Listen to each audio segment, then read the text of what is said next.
Welcome back to my kitchen. I'm Molly from the blog Enriching, and today I'm showing you how to make my easy sourdough brioche hamburger buns. They're soft and fluffy, just like you would hope for. Let's go make them.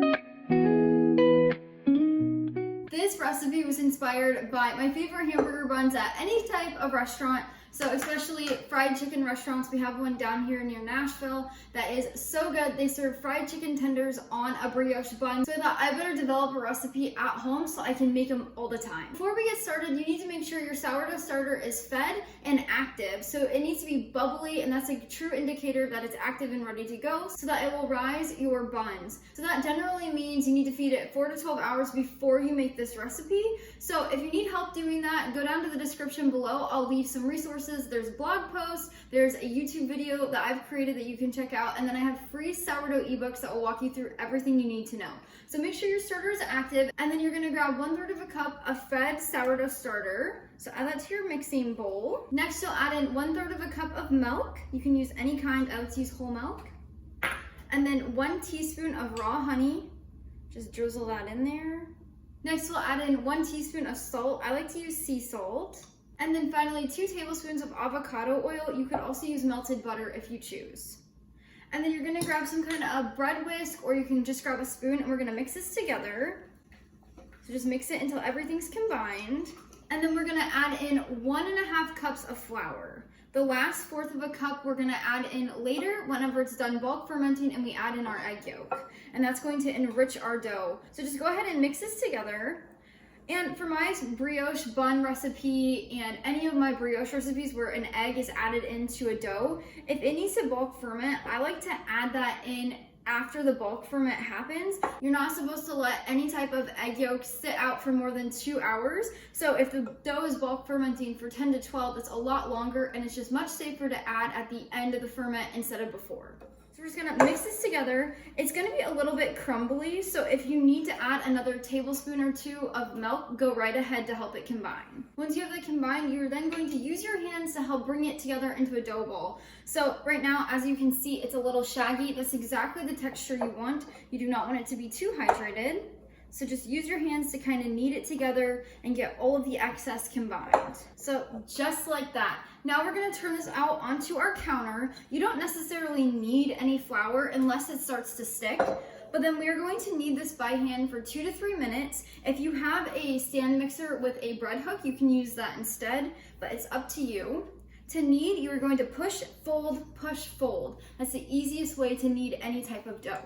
Now that our dough has been kneaded for 2 to 3 minutes, we're going to grab our mixing bowl. You do not have to clean it out. A lot of people say you do, but I don't ever. You're gonna put your dough back in here. Now you can use a lid and just put it on loosely. You can use a little bit of saran wrap or a damp kitchen towel. So you just wet the kitchen towel, wring it out, and put it over this. But I like to use a lid. Just fasten down 2 sides. So 2 sides are open, 2 sides are fastened. And then we're gonna let this sit on the counter at room temperature and bulk ferment for 10 to 12 hours.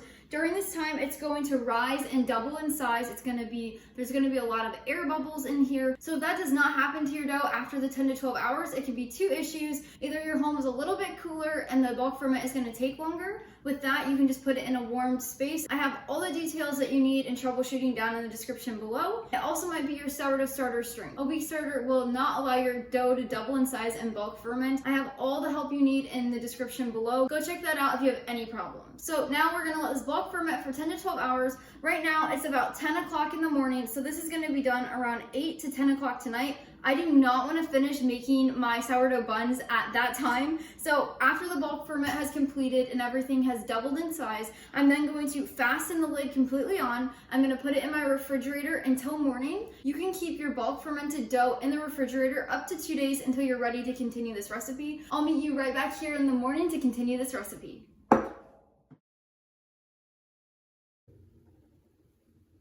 Good morning and welcome back to the kitchen. As of now, the dough has bulk fermented for about 10 to 12 hours last night, and then after doubled in size, I put it in the refrigerator until this morning until I was ready to continue the recipe. So now we're gonna take off our lid. As you can see, it has doubled in size. So we're gonna just punch that down, just like that. And then you're gonna add in 1 egg yolk, so just the yolk. And then you're going to use your hands to knead this in. It is going to be very sticky, exactly what you're wanting. It's normal. We're going to add in a little bit of flour here in a second, but you have to knead in the egg yolk before you add more flour, or else you're going to get a bunch of clumps. So just knead this in your mixing bowl. Your dough will quickly become a yellowish color, and that's exactly what you want. If you need to, just pull it apart so some of the egg gets on top. Your hands are gonna get very sticky, so if you have any rings, make sure you take them off. Again, you can do this with an electric mixer and a dough hook if you would like. I do not have one of those, so I'm just using my hands. After about 30 seconds-ish, you'll have the egg completely kneaded into the dough. And as you can see, it's gonna be kind of weird. So like there's holes in it, that is normal. Okay, once you have your egg yolk basically incorporated just like this, you're then going to add in 1/4 cup of flour. And then you're gonna knead that into the dough. This takes care of all the stickiness. Again, we do it this way by adding the egg yolk in after the bulk ferment, just for food safety, so we don't have an eggy dough sitting out for 10 to 12 hours. I personally don't think that's a good idea, so for my recipes of any brioche bread, we add in the egg after the ferment, just like this. You get the same texture, the same flavor, so you're just gonna knead your flour into your dough, just like we did the egg yolk.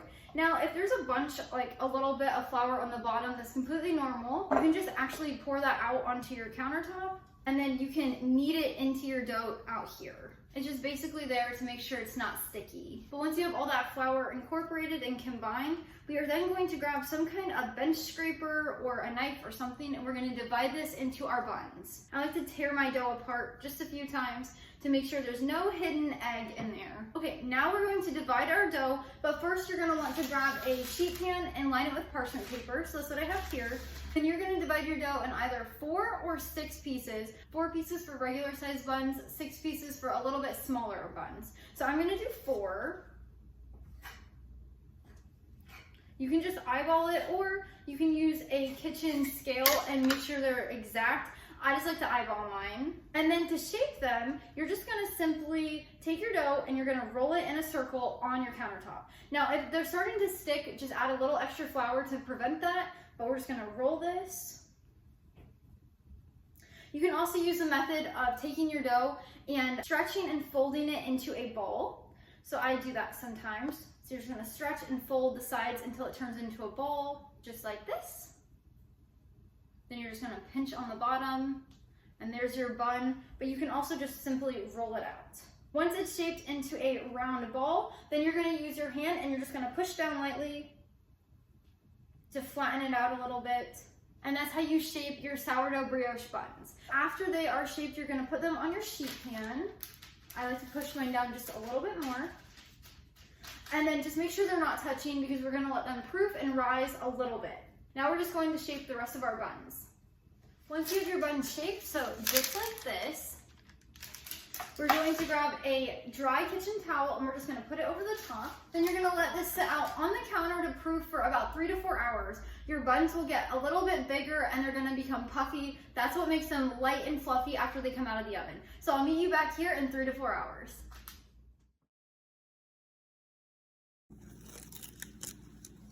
Now that our buns have proofed, they will look just like this. So they should be nice and puffy and a little bit bigger. And then you're gonna preheat your oven to 375 degrees Fahrenheit, and then we're gonna bake these for 20 to 25 minutes. Once the buns come out of the oven, they'll look just like this. And then to ensure they're fully baked, you can just stick a toothpick in the center of them from the side to make sure they're completely cooked. If nothing comes out, then you're perfectly fine. If it's a little bit doughy on the toothpick, stick it back in for a few more minutes. Once you get them out of the oven, we will then take a little bit of melted butter and a kitchen brush, and we're going to brush the buns with this butter. This just helps soften the top crust. That way it's not too hard to bite into. You'll now want to place these buns on a cooling rack and let them cool completely until you use them. They are so soft and delicious and perfect for any kind of burger, especially my meatloaf burgers. I'll leave a little card up here and a link down in the description below so you can check out that recipe. It's one of our favorites. Until next time, bring life into your home through the kitchen. Oh, don't forget to subscribe. Real quick, I will show you guys how soft these are. I slice this one in half just to show you guys how soft it is. Look at that. They are super soft and fluffy. These are gonna be perfect for any burgers.